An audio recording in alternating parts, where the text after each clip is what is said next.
The government's aspiration to open schools to all Year 6, Year 1, reception and nursery children on the 1st of June is likely to be largely unrealised. That is good.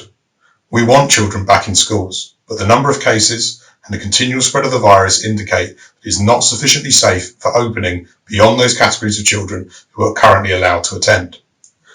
Since Johnson's announcement on the 10th of May, the National Education Union and other school unions have been lobbying and negotiating with the government, with councils and locally with schools. Within this process, the union has reminded those working in schools that if they believe they are in serious and imminent danger, they can utilise Section 44 of the 1996 Employment Rights Act to refuse to work. The union's lobbying has yielded some significant success. The NEU reported on 22nd of May that more than 30 councils were saying no schools would open on the 1st of June. Many other schools outside those councils will not open on 1st of June because of the judgment of the school leadership or under the pressure of the union. There will probably be some degree of opening to more pupils in some places on that date, but it will be far short of the government's aspiration. The NEU strategy, along with Unite, Unison and the GMB, have issued a joint union checklist, which reps can use in schools before they can admit more pupils. The unions are clear this is not supposed to be used for 1st of June opening, but rather when the NEU's 5 general tests for wider opening are met. This stringent checklist is a tool to empower members where a reopening is being pushed for. Resisting the 1st of June, enforcing the checklist, and failing those, individual members exercising their rights under Section 44 are all dependent on union strength on the ground. The stronger the union is in a borough or in a school, the less likely school managers will be able to push for a hasty, wider reopening. If the union is strong, workers will be able to enforce the checklist, or if they can't, members will be confident enough to use Section 44.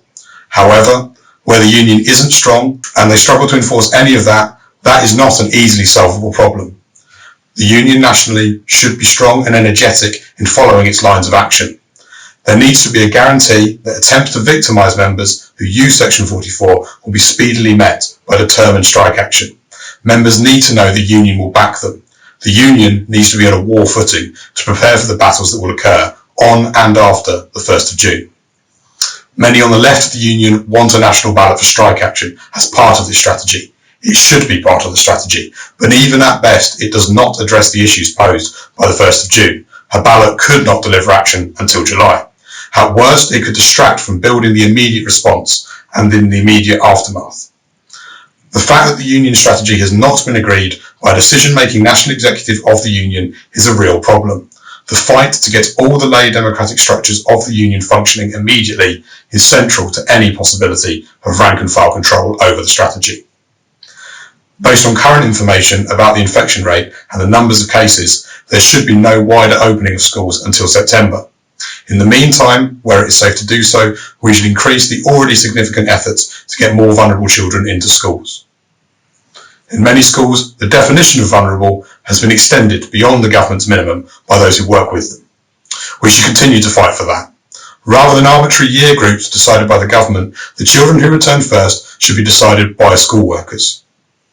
Although the NEU's approach has been less than perfect, the clear and visible response, combined with the serious situation, has meant the union is growing rapidly. Over 14,000 members joined between the 11th and 21st of May. During this same period, the union also recruited 1,000 new reps. Many of the new members and reps are not teachers but support staff. That will change the nature of the union and school trade unionism for the better.